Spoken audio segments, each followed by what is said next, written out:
प्रिय भक्तजनों, आज बृहस्पतिवार के दिन आप बृहस्पति देव की बड़ी ही दुर्लभ कथा सुनेंगे। इस कथा को सुनने से भक्तों की सभी मनोकामनाएं भगवान बृहस्पति देव की कृपा से पूर्ण हो जाती हैं। तो आइए बड़े ही श्रद्धा और प्रसन्नचित मन से इस कथा को सुनते हैं। भारतवर्ष में एक प्रतापी और दानी राजा राज्य करता था। वह नित्य गरीबों और ब्राह्मणों की सहायता करता था। यह बात उसकी रानी को अच्छी नहीं लगती थी।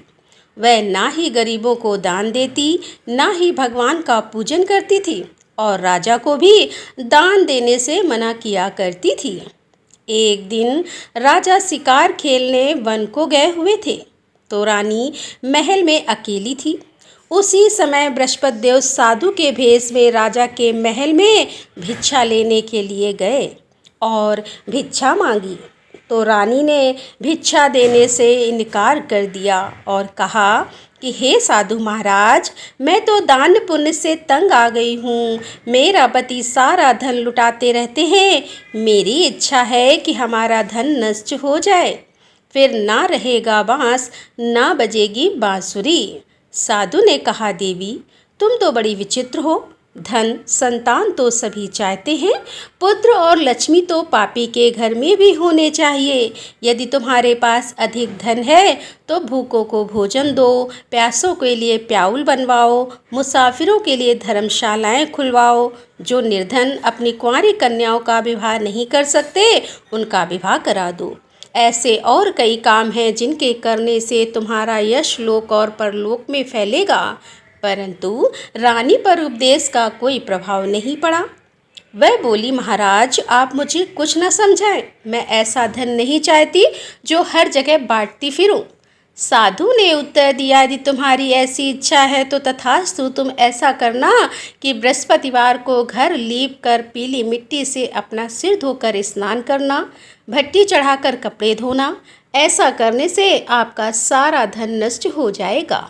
इतना कहकर वह साधु महाराज वहाँ से आलोक हो गए और साधु के अनुसार कई बातों को पूरा करते हुए रानी को केवल 3 बृहस्पतिवार ही बीते थे कि उसकी समस्त धन संपत्ति नष्ट हो गई। भोजन के लिए राजा का परिवार तरसने लगा। तब एक दिन राजा ने रानी से बोला कि हे रानी, तुम यहीं रहो, मैं दूसरे देश को जाता हूँ, क्योंकि यहाँ पर सभी लोग मुझे जानते हैं, इसलिए मैं कोई छोटा कार्य नहीं कर सकता। ऐसा कहकर राजा परदेश चला गया। वहाँ पर जंगल से लकड़ी काट कर लाता और शहर में बेचता था। इस तरह वह अपना जीवन व्यतीत करने लगा। इधर राजा के परदेश जाते ही रानी और दासी दुखी रहने लगी। एक बार जब रानी और दासी को 7 दिन तक बिना भोजन के रहना पड़ा, तो रानी ने अपनी दासी से कहा कि हे दासी, पास ही के नगर में मेरी बहन रहती है, वह बड़ी धनवान है, तो उसके पास जा और कुछ धन ले आ, थोड़ा बहुत गुजर बसर हो सके। रानी दासी की बहन के पास गई। उस दिन गुरुवार का दिन था और रानी की बहन उस समय बृहस्पतिवार का व्रत की कथा सुन रही थी। दासी ने रानी की बहन को अपनी रानी का संदेश दिया, लेकिन रानी की बड़ी बहन ने कोई उत्तर नहीं दिया।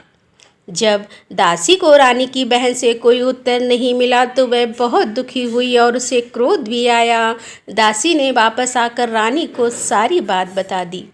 सुनकर रानी ने अपने भाग्य को कोसा। उधर रानी की बहन ने सोचा कि मेरी बहन की दासी आई थी, परंतु मैंने उससे नहीं बोली, इससे वह बहुत दुखी हुई होगी। कथा सुनकर और पूजन समाप्त करके वह अपनी बहन के घर आई और कहने लगी कि हे बहन, मैं बृहस्पतिवार का व्रत कर रही थी। तुम्हारी दासी मेरे घर आई थी, परंतु जब तक कथा होती है तब तक ना तो उठते हैं और ना ही बोलते हैं, इसीलिए मैं नहीं बोली। कहो दासी क्यों गई थी? रानी बोली, बहन तुमसे क्या छिपाऊं, हमारे घर में खाने तक को अनाज नहीं था। ऐसा कहते कहते रानी की आंखें भर आईं। उसने दासी समेत पिछले 7 दिनों से भूखे रहने तक की बात अपनी बहन को विस्तार पूर्वक सुना दी। रानी की बहन बोली, देखो बहन, भगवान बृहस्पति सबकी मनोकामनाओं को पूर्ण करते हैं। देखो शायद तुम्हारे घर में अनाज रखा हो।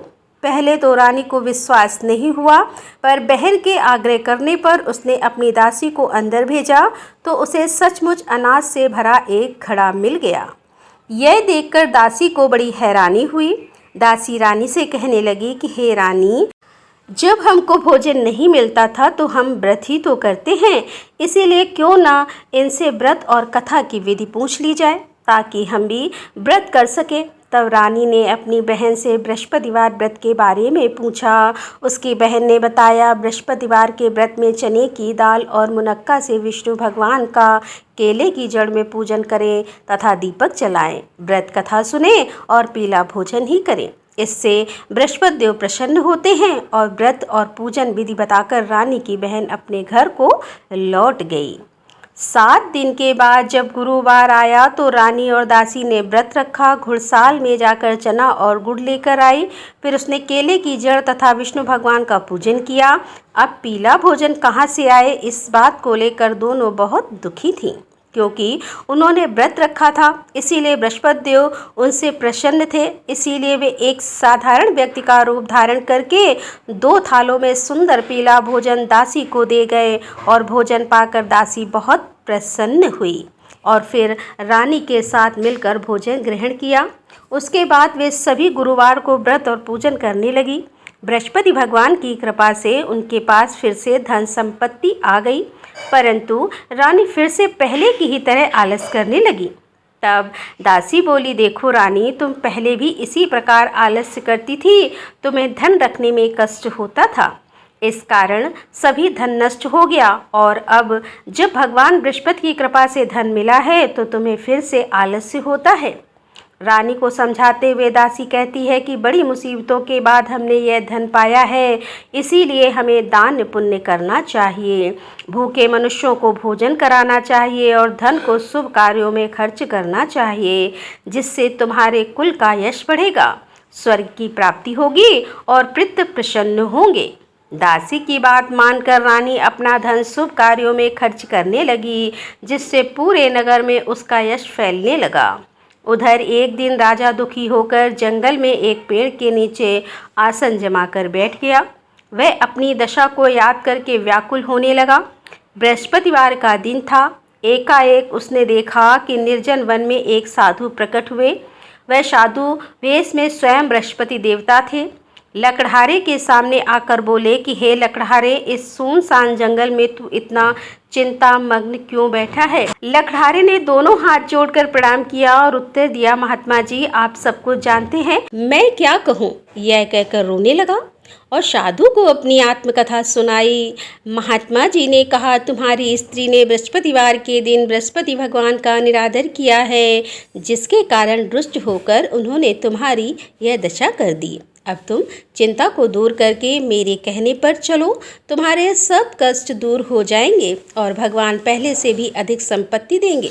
तुम बृहस्पति के दिन कथा किया करो, 2 पैसे के चने मुनक्का लाकर उसका प्रसाद बनाओ और शुद्ध जल से लोटे में शक्कर मिलाकर अमृत तैयार करो और कथा के पश्चात अपने सारे परिवार और सुनने वाले प्रेमियों में अमृत व प्रसाद को बांटकर खुद भी ग्रहण करो। ऐसा करने से भगवान तुम्हारी सब मनोकामनाएं पूरी करेंगे।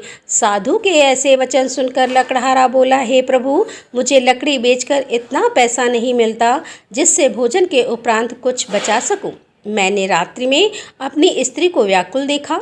मेरे पास कुछ भी नहीं है जिससे मैं उसकी खबर मंगा सकूं और फिर मैं बृहस्पति देव की क्या कहानी सुनूं। मुझको तो कुछ भी मालूम नहीं। साधु ने कहा कि हे लकड़हारे, तुम किसी बात की चिंता मत करो। बृहस्पतिवार के दिन तुम रोजाना की तरह लकड़ियां लेकर शहर को जाओ। तुमको रोज से दुगना धन प्राप्त होगा, जिससे तुम भली भांति भोजन कर लोगे और बृहस्पति देव की पूजा का सामान भी आ जाएगा। बृहस्पति देव की कथा इस प्रकार है, सुनो। प्राचीन काल में एक ब्राह्मण रहता था। वह बहुत निर्धन था। उसकी कोई संतान नहीं थी। उसकी स्त्री बहुत मलिनता के साथ रहती थी। वह स्नान नहीं करती, किसी देवता का पूजन नहीं करती। इससे ब्राह्मण देवता बड़े दुखी थे। बेचारे बहुत कुछ कहते, किंतु उसका कुछ परिणाम नहीं निकला। भगवान की कृपा से ब्राह्मण की स्त्री के कन्या रूपी रत्न पैदा हुई। कन्या बड़ी होने पर प्रातः स्नान करके विष्णु भगवान का जाप और बृहस्पतिवार का व्रत करने लगी। अपने पूजन पाठ को समाप्त करके विद्यालय जाती तो अपनी मुट्ठी में जौ भर के ले जाती और पाठशाला के मार्ग में डालती जाती। तब ये जौ स्वर्ण के हो जाते तो लौटते समय उनको बीन कर घर ले आती। एक दिन वह बालिका सूप में उस सोने के जौ को फटक कर साफ कर रही थी कि उसके पिता ने देख लिया और कहा कि हे बेटी, सोने की जौ के लिए सोने का सूप होना चाहिए। दूसरे दिन बृहस्पतिवार था। इस कन्या ने व्रत रखा और बृहस्पति देव से प्रार्थना करके कहा कि मैंने आपकी पूजा सच्चे मन से की है तो मेरे लिए सोने का सूप दे दो। बृहस्पति देव ने उसकी प्रार्थना स्वीकार कर ली और रोजाना की तरह वह कन्या जौ फैलाती हुई जाने लगी। जब लौट कर जौ बीन रही तो बृहस्पति देव की कृपा से सोने का सूप मिला। उसे वह घर ले आई और उसमें जौ साफ करने लगी, परंतु उसकी माँ का वही ढंग रहा। एक दिन की बात है कि वह कन्या सोने के सूप में जौ साफ कर रही थी। उसी समय उस शहर का राजपुत्र वहाँ से होकर निकला। इस कन्या के रूप और कार्य को देखकर मोहित हो गया और अपने घर आकर भोजन और जल त्याग कर उदास होकर लेट गया। राजा को इस बात का पता लगा तो अपने प्रधानमंत्री के साथ उसके पास गए और बोले कि हे बेटा, तुम्हें किस बात का कष्ट है? किसी ने तुम्हारा अपमान किया है अथवा और कोई कारण है? हो सके तो मैं वही कार्य करूँगा जिससे तुम्हें प्रसन्नता हो। अपने पिता की राजकुमार ने बातें सुनी तो वह बोला, मुझे आपकी कृपा से किसी बात का कोई दुख नहीं है, किसी ने मेरा अपमान भी नहीं किया है, परंतु मैं उस लड़की से विवाह करना चाहता हूँ जो सोने के सूप में सोने के जौ साफ कर रही थी। यह सुनकर राजा आश्चर्य में पड़ गया और बोला, बेटा, इस तरह की कन्या का पता तुम लगाओ, मैं उसके साथ तेरा विवाह अवश्य करवा दूंगा। राजकुमार ने उस लड़की के घर का पता बताया। तब मंत्री उस लड़की के घर गए और ब्राह्मण देवता को सभी हाल बताया। ब्राह्मण देवता राजकुमार के साथ अपनी कन्या का विवाह करने के लिए तैयार हो गए तथा विधि विधान के अनुसार ब्राह्मण की कन्या का विवाह राजकुमार के साथ हो गया। कन्या के घर से जाते ही पहले की भांति उस ब्राह्मण देवता के घर में गरीबी का निवास हो गया। अब भोजन के लिए भी अन्न बड़ी मुश्किल से मिलता था। एक दिन दुखी होकर ब्राह्मण देवता अपनी पुत्री के पास गए। बेटी ने पिता की दुखी अवस्था को देखा और अपनी माँ का हाल पूछा। तब ब्राह्मण ने भी सभी हाल कहा। कन्या ने बहुत सारा धन देकर अपने पिता को विदा कर दिया। इस तरह ब्राह्मण का कुछ समय सुखपूर्वक व्यतीत हुआ। कुछ दिन के बाद फिर वही हाल हो गया। ब्राह्मण फिर अपनी कन्या के यहाँ गया और सारा हाल कहा तो लड़की बोली कि हे पिताजी, आप माताजी को यहाँ ले आओ, मैं उन्हें विधि बता दूंगी जिससे उनकी गरीबी दूर हो जाए। वह ब्राह्मण देवता अपनी स्त्री को साथ लेकर पहुँचे तो अपनी माँ को समझाने लगी कि हे माँ, तुम प्रातःकाल प्रथम स्नान आदि करके विष्णु भगवान का पूजन करो तो सब दरिद्रता दूर हो जाएगी। परंतु उसकी माँ ने एक भी बात नहीं मानी और प्रातःकाल उठकर अपनी पुत्री के बच्चों की जूठन को खा लिया। इससे उसकी पुत्री को भी बहुत गुस्सा आया। उसने एक रात को एक कोठरी में सारा सामान निकाल दिया और अपनी माँ को उसमें बंद कर दिया। प्रातः उसे निकाला तो स्नान आदि करा के पूजा पाठ करवाया तो उसकी माँ की बुद्धि ठीक हो गई। इसके बाद वह नियम से पूजा पाठ करती और प्रत्येक बृहस्पतिवार को व्रत रखने लगी। इस व्रत के प्रभाव से उसकी माता और पिता बहुत ही धनवान और पुत्रवान हो गए और बृहस्पति देवता के प्रभाव से इस लोक के सुख को भोग कर अंत में स्वर्ग को प्राप्त हुए। इस तरह कहानी कहकर साधु देवता वहाँ से अंतर्ध्यान हो गए। धीरे धीरे समय व्यतीत होने पर फिर वही बृहस्पतिवार का दिन आया। लकड़हारा जंगल से लकड़ी काटकर किसी शहर में बेचने गया। उसे उस दिन और से अधिक धन मिला। राजा ने चना गुड़ आदि लाकर गुरुवार का व्रत किया। उस दिन से उसके सभी कलेश दूर हो गए। परंतु जब दोबारा गुरुवार का दिन आया तो बृहस्पतिवार का व्रत करना भूल गया। इस कारण बृहस्पति भगवान नाराज हो गए और उस दिन उस नगर के राजा ने विशाल यज्ञ का आयोजन किया था तथा शहर में यह घोषणा करा दी कि कोई भी मनुष्य अपने घर में भोजन ना बनाए, ना आग जलाए, समस्त जनता मेरे यहाँ भोजन करने आए। इस आज्ञा को जो ना मानेगा उसे फांसी की सजा दी जाएगी। इस तरह की घोषणा संपूर्ण नगर में करवा दी गई। राजा की आज्ञा के अनुसार शहर के सभी लोग भोजन करने गए, लेकिन लकड़हारा कुछ देर से पहुंचा, इसीलिए राजा उसको अपने साथ घर ले गए और ले जाकर भोजन करा रहे थे तो रानी की दृष्टि उस खूंटी पर पड़ी जिस पर उसका हार लटका हुआ था। वह वहां पर दिखाई नहीं दिया। रानी ने निश्चय किया कि मेरा हार इस मनुष्य ने चुरा लिया है। उसी समय सिपाहियों को बुलाकर उसको कारागार में डलवा दिया। जब लकड़हारा कारागार में पड़ गया और बहुत दुखी होकर विचार करने लगा कि ना जाने कौन से पूर्व जन्म के कर्म से मुझे यह दुख प्राप्त हुआ है, और उसी साधु को याद करने लगा जो कि जंगल में मिला था। उसी समय तत्काल बृहस्पति देव साधु के रूप में प्रकट हुए और उसकी दशा को देखकर कहने लगे, अरे मूर्ख, तूने बृहस्पति देव की कथा नहीं करी, इस कारण तुझे दुख प्राप्त हुआ है। अब चिंता मत कर, बृहस्पतिवार के दिन कारागार के दरवाजे पर 4 पैसे पड़े मिलेंगे। बृहस्पतिवार के दिन कारागार के दरवाजे पर 4 पैसे पड़े मिलेंगे। उससे तू बृहस्पति देव की पूजा करना, तेरे सभी कष्ट दूर हो जाएंगे। बृहस्पतिवार के दिन उसे 4 पैसे मिले। लकड़हारे ने एक कथा कही। उसी रात को बृहस्पति देव ने उस नगर के राजा को स्वप्न में कहा कि राजा, तुमने जिस आदमी को कारागार में बंद कर दिया है वह निर्दोष है, वह राजा है, उसे छोड़ देना।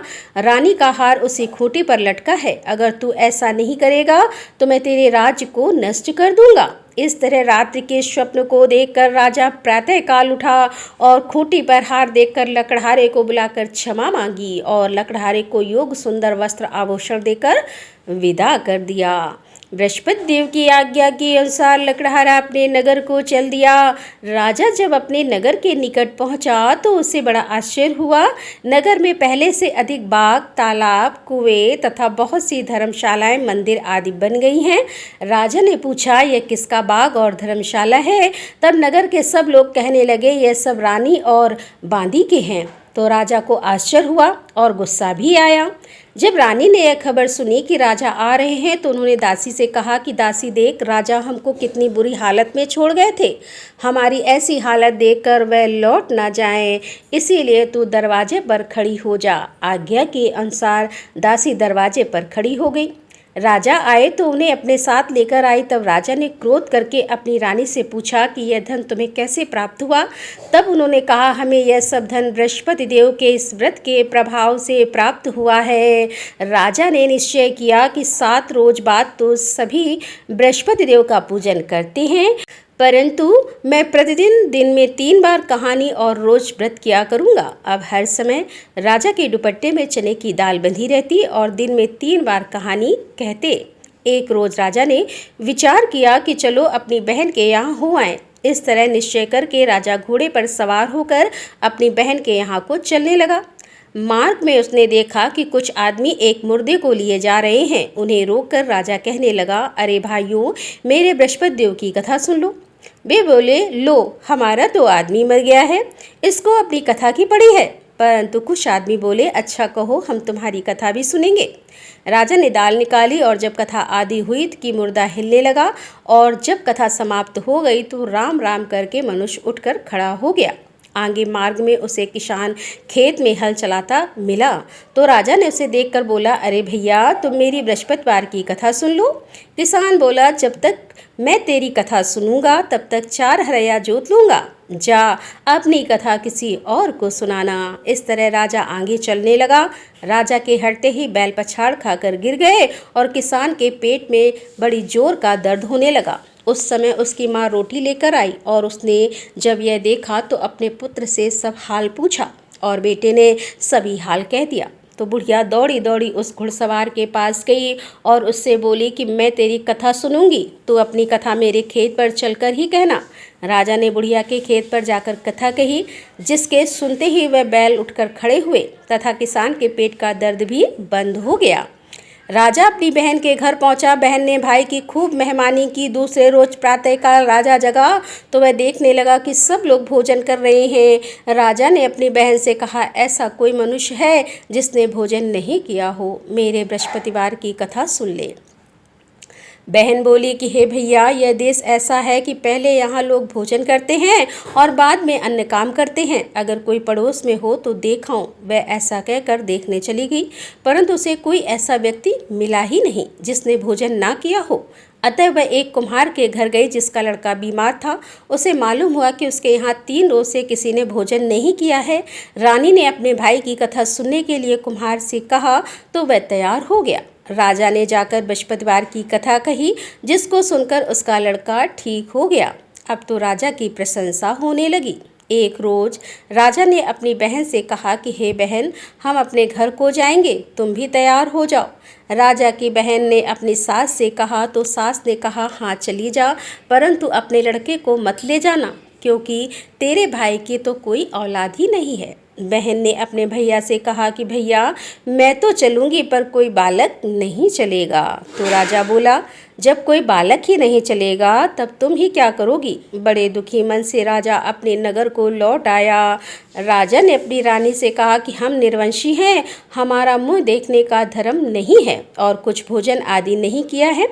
रानी बोली, हे प्रभु, बृहस्पति देव ने हमें सब कुछ दिया है, वह हमें औलाद अवश्य देंगे। उसी रात को बृहस्पति देव ने राजा से स्वप्न में कहा कि हे राजा, उठो, सभी सोच त्याग दो, तेरी रानी गर्भ से है। और राजा को यह बात सुनकर बड़ी खुशी हुई। 9वें महीने में उसके गर्भ से एक सुंदर पुत्र पैदा हुआ। तब राजा बोला, हे रानी, स्त्री बिना भोजन के रह सकती है पर बिना कहे नहीं रह सकती। जब मेरी बहन आएगी तुम उससे कुछ मत कहना। रानी ने सुनकर हाँ कर दिया। जब राजा की बहन ने यह शुभ समाचार सुना तो वह बहुत खुश हुई और बधाई लेकर अपने भाई के यहाँ आई। तभी रानी ने कहा, घोड़ा चढ़कर तो नहीं आई, गधा चढ़कर आई। हे राजा की बहन बोली कि भाभी, मैं इस प्रकार ना कहती तो तुम्हें औलाद कैसे मिलती। बृहस्पति देव ऐसे ही हैं, जैसी जिसके मन में कामनाएं हैं सभी को पूर्ण करते हैं। जो सद्भावना पूर्वक बृहस्पतिवार का व्रत करता है एवं कथा पढ़ता है अथवा सुनता है और दूसरों को सुनाता है, बृहस्पति देव उनकी सभी मनोकामनाएं पूर्ण करते हैं। बृहस्पति देव उनकी सदैव रक्षा करते हैं। जो संसार में सच्चे हृदय से बृहस्पति देव का पूजन करते हैं उनकी सभी मनोकामनाएं उसी प्रकार पूर्ण होती हैं जैसे राजा और रानी ने बृहस्पति देव की कथा का गुणगान किया। उनकी सभी इच्छाएं बृहस्पति देव ने पूर्ण की। मनुष्य को हृदय से उनका मनन करते हुए जयकारा करना चाहिए। तो प्रेम से बोले बृहस्पति देव की जय, विष्णु भगवान की जय, समस्त देवी देवताओं की जय। अब आप भगवान बृहस्पति देव की आरती श्रवण कीजिए। ओम जय बृहस्पति देवा, स्वामी जय बृहस्पति देवा। छिन छिन भोग लगाऊं, कंदली फल मेवा। ओम जय बृहस्पति देवा। तुम पूर्ण परमात्मा, तुम अंतर्यामी, जगत पिता जगदीश्वर, तुम सबके स्वामी। ओम जय बृहस्पति देवा। चरणामृत निज निर्मल, सब पातक हरता, सकल मनोरथ दायक, कृपा करो भरता। ओम जय बृहस्पति देवा। तन मन धन अर्पण कर, जो जन शरण पड़े, प्रभु प्रकट तब हो करे, आकर द्वार खड़े। ओम जय बृहस्पति देवा। दीन दयाल दयानिधि, भक्तन हितकारी, पाप दोष सब हरता, पाप दोष सब हरता, भवबंधन हारी। ओम जय बृहस्पति देवा। सकल मनोरथ दायक सब संचय तारो, विषय विकार मिटाओ संतन सुखकारी। ओम जय बृहस्पति देवा। जो कोई आरती तेरी प्रेम सहित गावे, चेष्ट निष्ठानंद बंध सो निश्चय ही पावे।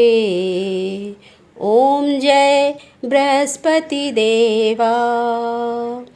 ओम जय बृहस्पति देवा। स्वामी जय बृहस्पति देवा। प्रेम से बोलिए भगवान बृहस्पति देव की जय। बोलिए भगवान श्री लक्ष्मी नारायण की जय। आपको आज की कथा पसंद आए, आरती पसंद आए तो वीडियो को लाइक कीजिएगा, शेयर कीजिएगा और कमेंट में भगवान बृहस्पति देव जी की जय लिखिएगा और चैनल को भी सब्सक्राइब कीजिएगा। तो प्रेम से बोलिए बृहस्पति देव की जय।